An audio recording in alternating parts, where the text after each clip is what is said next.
Professor doctor Saiful Islam বিএনপির ৩১ দফা বাস্তবায়নের লক্ষ্যে আমলা বাজারে লিফলেট বিতরণ করেন।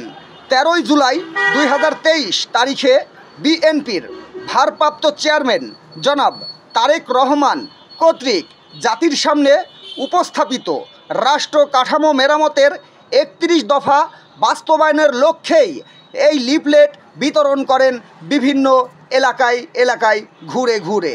প্রিয় ভিউয়ার্স, আপনারা দেখতে পাচ্ছেন প্রফেসর ডক্টর সাইফুল ইসলাম তিনি ধানের শীষের স্লোগানে স্লোগানে মুখরিত করে ফেলেছে আমলা বাজার। প্রিয় ভিউয়ার্স, আপনারা এই ভিডিওটি দেখতে পাচ্ছেন কুষ্টিয়া জেলার মিরপুর উপজেলার আমলা বাজার।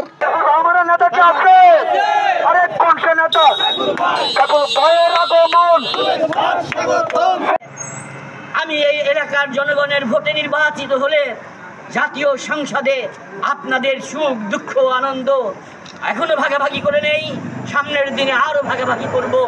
যেরকম উন্নয়ন করলে বাংলাদেশের মানুষ অবাক হবে যে কুষ্টিয়া মিরপুর ভেড়ামারা একটি মডেল কনস্টিটিউয়েন্সি, একটা আসন, একটা সংসদীয় আসন, সেই আসনে রূপান্তরিত করব ইনশাল্লাহ।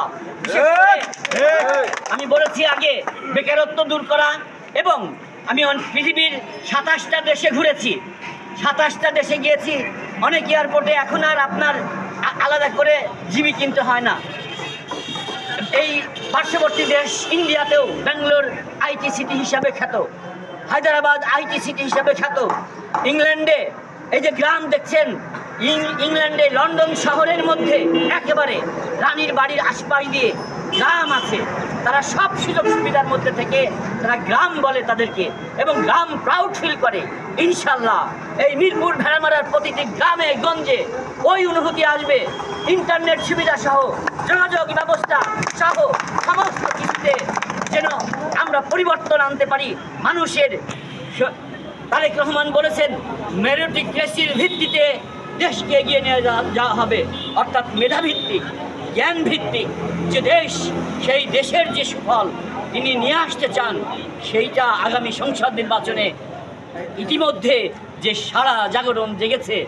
আমরা আল্লাহর কাছে সহায়তা চাই যেন একটা সুষ্ঠু সুন্দর নির্বাচনের মধ্যে দিয়ে বিএনপি ক্ষমতায় আসলে তার এই ৩১ দফা যেটা তিনি প্রতিশ্রুতি দেন, প্রতিশ্রুতি ভঙ্গ করার পরিবার জিয়া পরিবার নয়।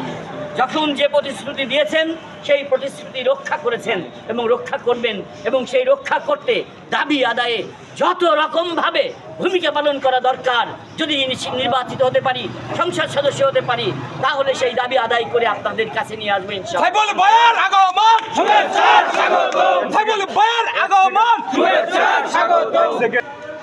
আমি যে ম্যানিফেস্টোটা দিয়েছি, ইশতেহারটা দিয়েছি, একদিকে ৩১ দফা আছে, অন্যদিকে আমি এই মিরপুর ভেড়ামারাকে নিয়ে কী কাজ করতে চাই সেটা বলা আছে। আপনারা লক্ষ্য করবেন, খুব গুরুত্বপূর্ণ প্রশ্ন করেছেন। কারণ মানুষ শুধু খাওয়াই বাঁচে না, মানুষ শুধু পড়াই বাঁচে না, মানুষের মৌলিক অধিকার এখন ৫টি নয়।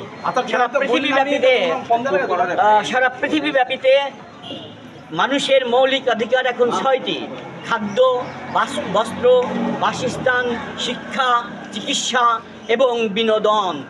এবং এই শিক্ষা এর সাথে সাথে এই যে ক্রীড়া খেলাধুলা, এইটা শুধু শরীরই গঠন করে না, একটা মানুষের অনুভূতির পরিবর্তন ঘটায়। আনন্দ যখন আমরা যখন খেলা দেখি, একটা গোল করে যখন, তখন আমরা কি আনন্দে উৎফুল্ল হয়ে উঠি, আর যিনি গোলটা দেন তিনি কি আনন্দের মধ্যে থাকেন। অর্থাৎ এটা খুব গুরুত্বপূর্ণ। আমি আপনাদের বলে যাচ্ছি, আমার ইশতেহার মোতাবেক মিরপুর ভেড়ামারার যতগুলো খেলার মাঠ আছে, যতগুলো খেলার ক্লাব আছে, যতগুলো খেলার ইউনিট আছে, প্রত্যেক খেলার ইউনিটকে একটা মর্যাদাপূর্ণ ন্যাশনাল ইন্টিগ্রিটি তৈরি করার মতো জায়গাকে ন্যাশনাল পলিসির সঙ্গে একীভূত করার জন্য এখান থেকে এই গ্রামের এই সয়েলের মাটির ক্ষমতা কিন্তু অনেক। আমি বলেছি বারবার, মিরপুর ভেড়ামারার মাটির সন্তানদের মেধা, এই যে আপনি প্রশ্ন করছেন মিরপুর ভেড়ামারার সন্তান, অসাধারণ প্রশ্ন। এইখানকার মানুষ করে দেখাতে পারে, বলে না, করে দেখাতে পারে। আমরা পিক করব গ্রামে গঞ্জে যারা ভালো খেলে, যারা অকালে ঝরে যায়, আমরা তাদেরকে পিক করব। ভালো টিম গঠন করা হবে, কুষ্টিয়ায় খেলবে, যশোর খেলবে, খুলনায় খেলবে, ঢাকায় খেলবে, তার ব্যবস্থা হবে ইনশাল্লাহ। তার জন্য সার্বিক সর্বরকম ব্যবস্থা গ্রহণ করব। ধন্যবাদ ধন্যবাদ স্যার, আপনাকে ধন্যবাদ। আসসালামু আলাইকুম।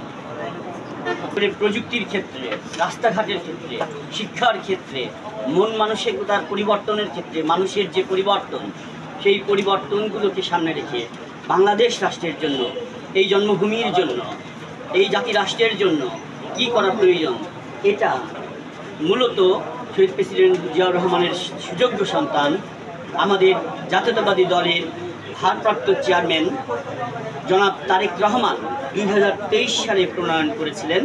সকল রাজনৈতিক দলের সঙ্গে, আওয়ামী ফ্যাসিবাদ বাদে তাদের সঙ্গে পরামর্শ করে যে রাষ্ট্রটা সংস্কার করতে হবে, রাষ্ট্রটা গঠন করতে হবে।